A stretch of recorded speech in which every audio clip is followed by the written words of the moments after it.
hope that transfusion might infuse recovery, that the nation still stands and the nation will live. And the Majority Leader of the Senate, Mike Mansfield. The passing of John Fitzgerald Kennedy is not only a tragedy for the nation which he so ably represented, but is, I think, also a mark upon the respectability and the responsibility of some of our citizens. This good, this decent, this kindly man, this harassed man who had so much on his shoulders and received from some people so little in the way of support in return, this man is now gone to his reward. And I will miss him as a personal friend. The nation will miss him as a great president. And the world will miss him as a great leader. One of the fondest memories I can recall is the cooperation and the support which the distinguished senator from Illinois, Mr. Dirksen, the minority leader of the Senate, gave to the President of the United States, a Democrat, time and time again when the interests of the nation were at stake. And I know how grateful he was to you for the many contributions you made, and I'm just as grateful, and the nation is too. Words are useless to express one's true feelings at a moment like this. Mike, a person's perplexity is just too great in a tragic moment like this.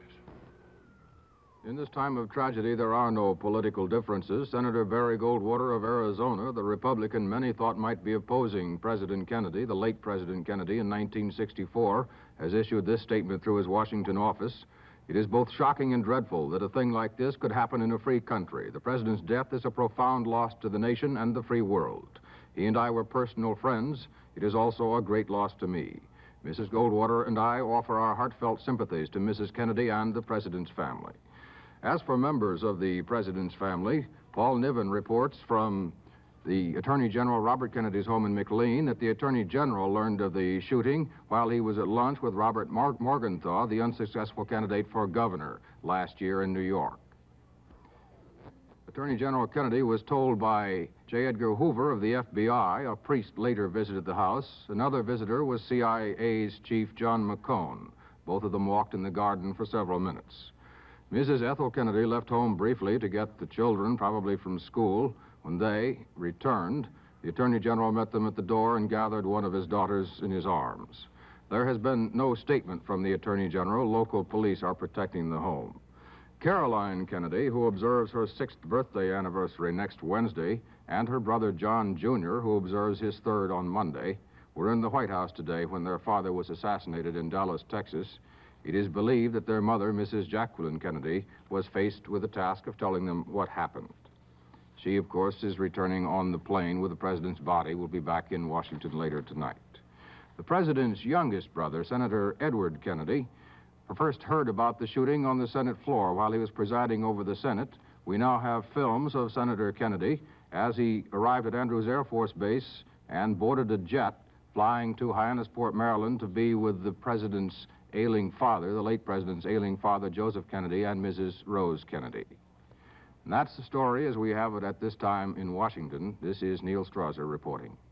As silent and weeping crowds gather outside the White House in Washington, summoned by the tragedy, the flag of the White House flies at half-mast. It was lowered within moments after word of the president's death was received.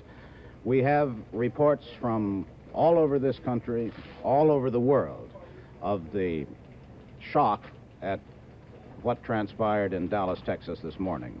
New York's Governor Nelson Rockefeller, a would-be opponent of President Kennedy in the election in 1964, has called President Kennedy's death a shock and a terrible tragedy.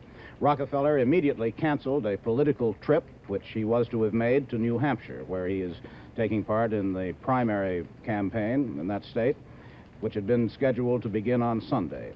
Governor Rockefeller has ordered that the flags on all New York State buildings be lowered to half-staff for the next 30 days.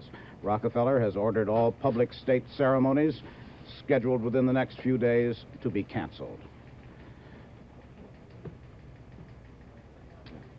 More bulletins come in from Dallas, Texas, as they have been all afternoon, talking about the efforts to apprehend the assassin. Police today seized one man, Lee H. Oswald, whom you probably already heard. He is identified as chairman of a Fair Play for Cuba committee and is regarded, at least as far as we know, as the prime suspect in the assassination of President Kennedy. Such is the nature of the American system for the presidential succession that shortly after President Kennedy's death was announced, Vice President Johnson was sworn in an impromptu ceremony in the executive cabin of the presidential plane, the very plane that had carried President Kennedy to Dallas this morning. The new chief executive took the oath of office at 2:39 p.m.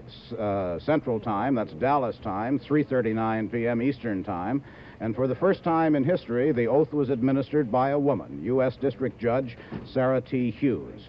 Johnson was sworn in on the Air Force number 1, the presidential plane, and he then flew on to Washington. He's now en route, airborne to Washington, to take up the duties of Chief Executive of the United States, duties which cannot wait upon sorrow or tragedy. Mrs. Kennedy and Mrs. Johnson were both present at the swearing-in of President Johnson. So were several congressmen, White House staff members who accompanied the presidential trip. Johnson asked as many of the White House people who were there as possible to crowd into the plane to witness the ceremony. Judge Hughes wept as she administered the traditional presidential oath to President Johnson. And then the plane took off immediately for Washington with Mrs. Johnson, Mrs. Kennedy, and some White House aides aboard. President Kennedy's body is following on another plane. Vice President Johnson is a figure who has not been without controversy in our system. He himself had tried for the presidency in 1960, accepted the vice presidency when it was the vice presidential nomination when it was offered to him by President Kennedy, and has been a loyal aide in the last 3 years to President Kennedy, submerging his own ambitions in many ways, his own personality, to help the president carry on the programs to which he was pledged. Many statements are coming in from all over the world. An eloquent one from France by General de Gaulle, who said that, in soldierly language, that President Kennedy had died like a soldier by fire in the battle which he waged. Here is a statement which has just come in from J. Irwin Miller, President of the National Council of Churches. And now has to do with a news conference at Parkland Hospital, a report on the condition of Governor John Connally of Texas, so we switched to that.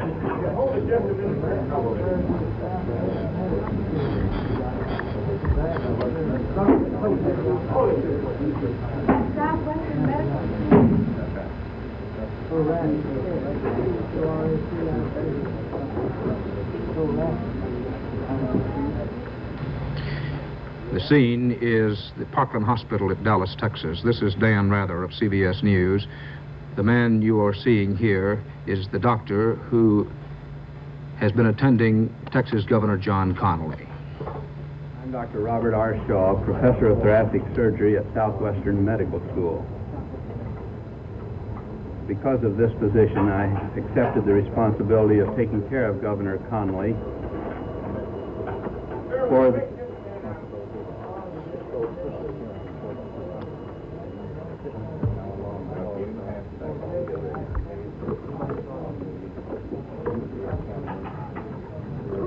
Doctor, let's start all over again. Thank you very much. I'm Dr. Shaw, professor of thoracic surgery at Southwestern Medical School. Because of my position, I accepted the responsibility of taking care of Governor Connally following his injury. I want to say at the outset that the condition of the governor is quite satisfactory in view of the injury that he has sustained. He seemed to have been struck by just one bullet, which entered the right posterior chest close to the shoulder blade and coursed downward along the chest wall, taking out and fragmenting a portion of the fifth rib on the right. The bullet then emerged from the chest, evidently struck his right wrist, fracturing the lower portion of the right radius, and then entered the left thigh where it was spent. The thigh wound is trivial. The fracture of the radius should heal without difficulty or without further disability. Our major problem was the sucking wound of the right chest wall, because in making the wound of the chest, the fragments of the fifth rib became what we refer to as secondary missiles, and these caused a considerable amount of tissue damage in the point where the missile emerged from the chest. When the wound had been enlarged in order to remove damaged tissue, the lung could be inspected. It was found that there was a tear in the middle lobe of the lung, which had to be repaired. There was also a small hole in the lower lobe, undoubtedly due to a small rib fragment. This was of no consequence. The major problem was a matter of completely controlling all bleeding points, removing all damaged muscle and tissue, and then securing a tight closure of the chest wall so that the right lung could be re-expanded. The governor's condition was good during all of this. He was perfectly lucid before anesthesia was started. And from what we know about his injury and his condition at the present time, we have no reason to believe that he won't completely recover without significant disability of any sort.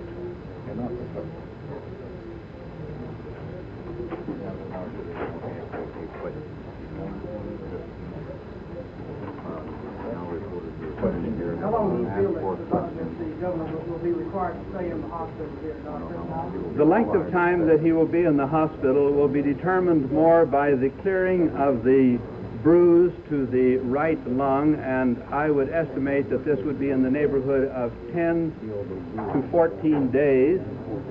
This doesn't mean that this injury will be completely clear by this time, but at least we should have a good idea as to the trend of the clearing. The trend of the clearing, whether it is clearing or not. Yeah. Doctor, did you know the president is dead? We didn't mention the president to Governor Connally. No. He has out of surgery at the present time and resting in his room, is that correct? No. They are now taking care of the compound fracture of the right radius. As soon as that is finished, he will be taken to the recovery room, where he will be carefully watched until he has regained all of his vital signs. Now, his vital signs are good now, but we like to observe them for a period of time. This is a routine measure until blood pressure is stable, respirations are satisfactory, and until the governor is fully recovered from the anesthesia. In other words, he's fully conscious, responding rationally to questions.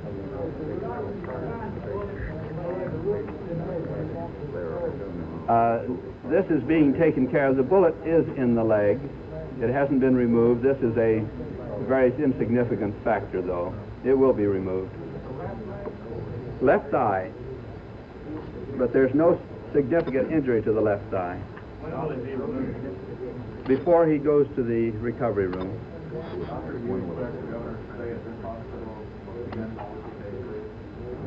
I think it would be advisable.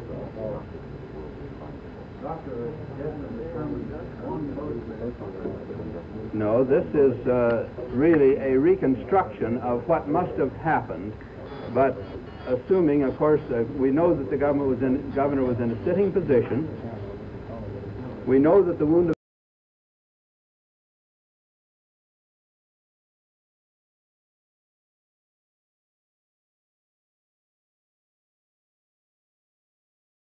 entrance is alongside the shoulder blade here, that the wound of exit was here. We speculate that his arm perhaps was about in this position and that it fractured his arm here and then went on with him sitting into his left thigh. This is a matter of trying to reconstruct the trajectory of the bullet. He was shot from above and he was in a sitting position, so we feel that this is all one bullet. That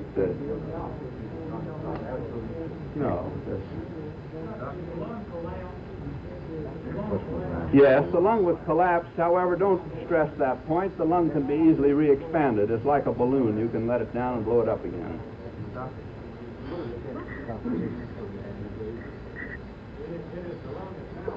The lung is now re-expanded. Was he given a large quantity of blood?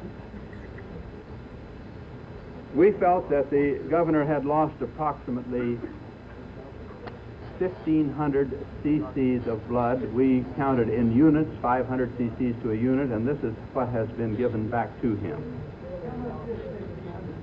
Quart and a half. Sir, we missed the early part of your diagnosis and your explanation. Would you do it once more for us, please? His general condition? Let's wait, please, sir, until the other questions are finished, and then we'll consider that. Any other questions?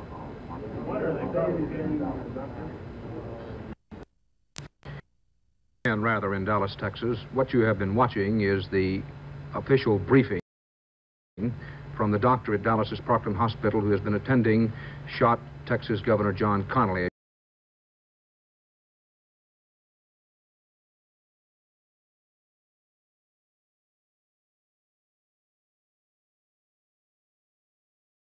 As you heard, Governor Connally is in serious but not critical condition. Back now to CBS News headquarters in New York. Did, as you have heard, for Governor Connally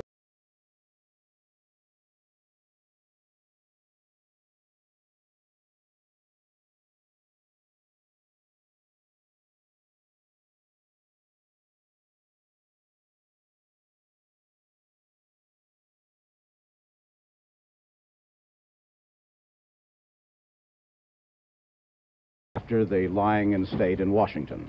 Traditionally, presidents who die in office have lain in state in the rotunda. Pentagon officials expect the funeral to be a full-dress state ceremony, and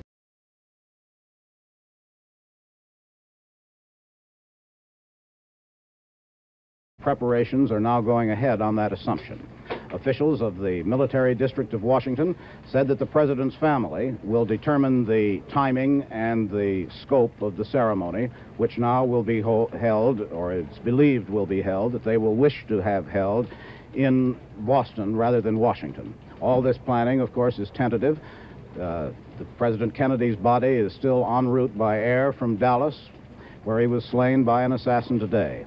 Also aboard the presidential plane with the body were Mrs. Kennedy, the new president, Lyndon B. Johnson, and Mrs. Johnson. The plane is due at Andrews Air Force Base at 6:05 p.m. Eastern Standard Time. A well-informed source said that first the president's body would be taken to Bethesda Naval Hospital tonight,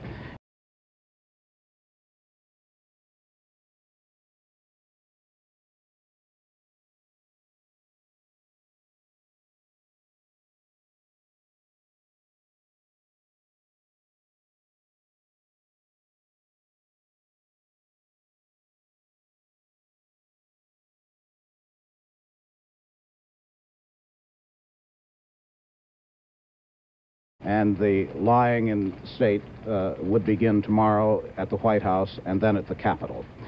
President Johnson will go to the White House. As you may have heard, former President Eisenhower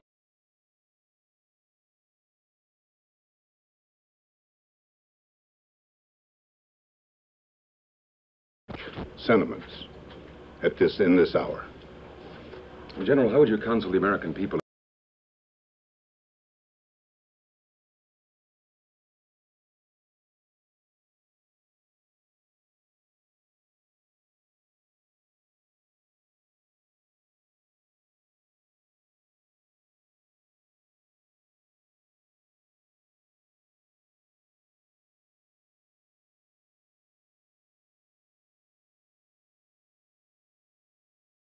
At this time?